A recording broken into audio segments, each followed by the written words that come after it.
Hi, j'espère que vous allez bien. On se retrouve aujourd'hui dans une nouvelle vidéo parce que j'avais envie de vous parler des sorties qu'il va y avoir au mois de février en ce qui concerne les séries. Donc autant les renouvellements que les nouvelles séries. Si cette vidéo vous intéresse, je vous laisse avec la suite.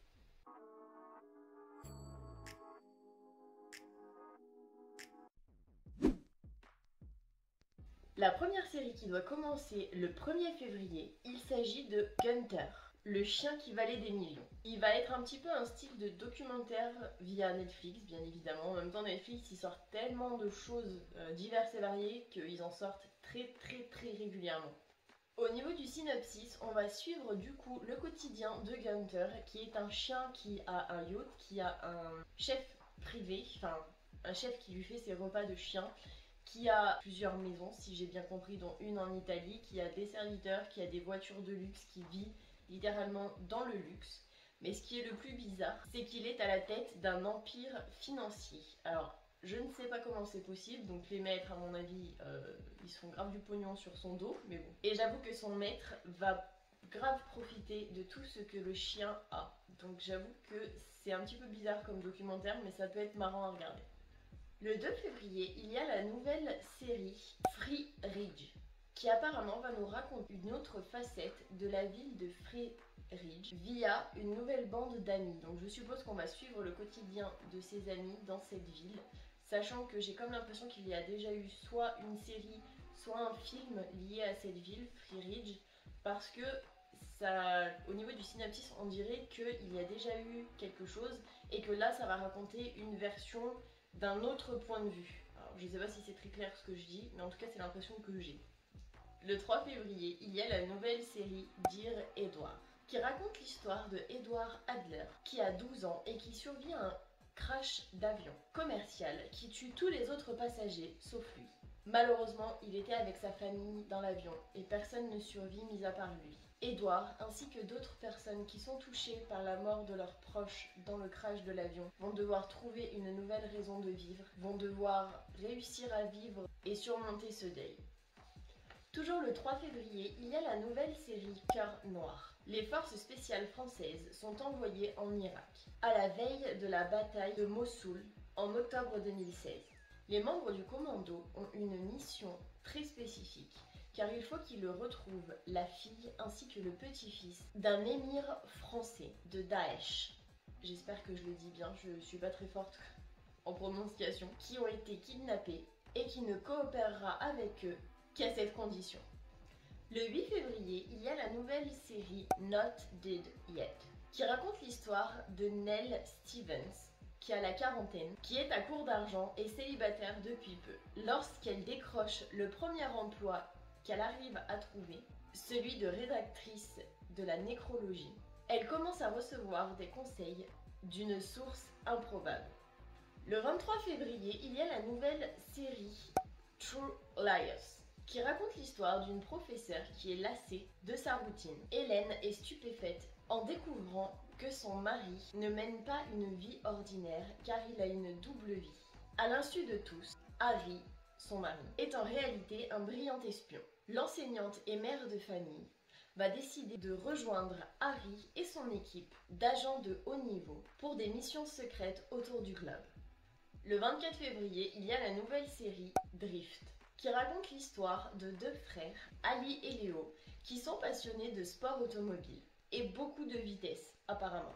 Ils sont désormais policiers, leur point fort étant de pouvoir garder leur sang-froid même quand ils font des poursuites à 150 km/h, chose qui n'est pas très légale au niveau du code de la route, mais qu'apparemment les policiers font très souvent. Le 24 février, il y a la nouvelle série de consultants qui va raconter l'histoire de Monsieur Patoff, qui va être engagé en tant que consultant à la rescousse de la société Compware à la suite d'une importante fusion. Monsieur Patoff va commencer petit à petit à diriger l'entreprise, je pense sans s'en rendre compte, à force d'être utile, et va s'interroger sur ce que les gens sont capables de faire. Et enfin, la dernière série qui commence aussi le 24 février, il s'agit de Liaison, qui est un thriller contemporain qui explore les enjeux et les possibles conséquences dévastatrices des erreurs passées sur notre futur. La série d'action met en scène un récit inattendu et complexe auquel se mêle une intrigue politique et d'espionnage, avec en creux l'histoire d'un amour passionnel et indéfectible. La première série qui commence le 3 février, il s'agit de la saison 2 de Harlem, qui raconte le quotidien de 4 amis de longue date qui naviguent entre leurs relations amoureuses et la poursuite de leurs rêves respectifs. Le 8 février, il y a la saison 5 de A Million Little Things, qui raconte l'histoire d'un groupe d'amis qui, pour différentes raisons, ont des vies qui stagnent. Ils vont devoir faire face au décès de l'un d'entre eux. Ce choc va les aider à remettre de l'ordre dans leur existence. Toujours le 8 février, il y a la saison 9 de The Flash, qui raconte l'histoire d'un jeune scientifique de la police qui malheureusement va être frappé par de la foudre pile au moment où un accélérateur de particules va exploser, ce qui va lui faire avoir des super pouvoirs. Plus précisément, vu qu'il a été frappé par la foudre, il va pouvoir courir à la vitesse de l'éclair. Ça va nous raconter comment il a vécu sa transformation, comment il s'est adapté à ses pouvoirs, comment il a perdu sa maman, perdu son papa, comment il est devenu fils adoptif, on va dire, d'une autre famille, son histoire d'amour aussi, il va aussi y avoir ses enfants, enfin leurs enfants, avec sa future femme. Mais franchement, cette série, elle est trop bien. Le 9 février, il y a You, saison 4, partie 1, qui raconte l'histoire d'un jeune homme qui et je vais pas dire tout le temps, mais qui est très souvent obsédé par une jeune femme qu'il rencontre au hasard, un petit peu n'importe où, et qui va se mettre à la stalker, qui va vraiment devenir complètement obsédé et qui va tout faire pour avoir le plus de détails possible, sauf que, en dehors de juste stalker, la plupart du temps en tout cas, il va essayer de se mettre en couple avec et va essayer de voir ce qui ne va pas dans sa vie, au niveau autant des personnes que de sa famille, et à chaque fois qu'il se met avec une personne, il tue quelqu'un de son entourage qui n'est pas forcément bien pour elle. Sauf que il y a des fois où il va même tuer la personne avec qui il va se mettre, il va devoir du coup changer de ville et faire ça plusieurs fois. Jusqu'au jour où il va faire la rencontre d'une jeune femme avec qui il va se marier, mais qu'il va aussi tromper, enfin vouloir tromper parce qu'il va vouloir stalker quelqu'un d'autre. Ils vont avoir un enfant, sauf qu'il va, entre guillemets, l'abandonner et va décider de partir dans une autre ville pour continuer de stalker une autre personne qu'il pense aimer. Enfin, c'est hyper compliqué, il y a beaucoup de meurtres et de choses comme ça, mais franchement, cette série, elle vaut vraiment le coup aussi. Le 15 février, il y a la saison 3 de Wu-Tang, An American Saga, qui raconte l'histoire de 10 Américains dans les années 90 à New York, qui forment l'un des plus grands groupes américains de hip-hop, le Wu-Tang Clan. Le 16 février, il y a la saison 3 de Star Trek Picard.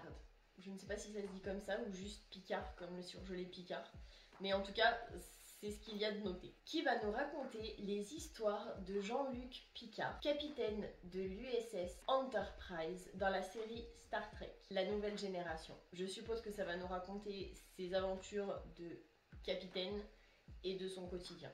Le 17 février, il y a la saison 2 de Carnival Row, qui raconte l'histoire dans un monde fantastique à l'époque victorienne où les créatures mythologiques doivent apprendre à vivre avec les humains. Un détective humain et une fée réfugiée vivent une dangereuse relation amoureuse au cœur d'une société de plus en plus dangereuse et intolérante. Le 19 février, il y a la saison 5 de Magnum. À son retour d'Afghanistan, Thomas, officier décoré d'élite des SEAL de la marine américaine, décide de s'installer à Hawaï, tout en assurant la sécurité du domaine du richissime Robin Master. Magnum, hébergé sur la propriété, plus précisément dans la maison des invités, office en tant que détective privé. Le 22 février, il y a la saison 6 de Snowfall. Comment le trafic du crack a changé la ville de Los Angeles dans les années 80. Pauvreté, violence, drogue et prostitution constituent l'ADN de la ville, tandis que la ségrégation raciale bat toujours son plein. Le 23 février, il y a la saison 3 de Outer Banks. En déterrant un secret enfoui depuis longtemps, des ados déclenchent une série d'événements malencontreux qui les entraînent dans des aventures inoubliables. Toujours le 23 février, il y a la saison 2 de Bel-Air. Enfant des quartiers populaires de Philadelphie, Will est envoyé par sa mère, soucieuse de lui offrir un meilleur avenir, chez sa tante Viviane qui vit à Bel-Air, dans le manoir huppé des Banks. Le jeune homme est propulsé dans un cadre bien différent de ce qu'il a toujours connu, jusqu'à présent. Déterminé à saisir cette seconde chance, il lui faut surmonter de nouveaux obstacles ainsi que de nouveaux préjugés. Et enfin, pour terminer, le 26 février, il y a la saison 10 de Blacklist, qui raconte l'histoire du criminel le plus recherché au monde, qui va se rendre mystérieusement à la police et offre ses services afin de faire tomber toutes les personnes qui se sont associées à lui pour les crimes du passé. La seule contrepartie qu'il en gagne, c'est de travailler avec une agente du FBI, avec qui il ne semble avoir aucune connexion. Et voilà, j'espère que ça vous aura plu, que vous aurez passé un bon moment en ma compagnie. Si c'est le cas, n'hésitez pas à liker, ça me fera super plaisir. À vous abonner avec ma petite tête qui s'affichera juste après. Et moi, je vous fais plein d'énormes bisous et je vous dis à la prochaine pour une prochaine vidéo. Mouah.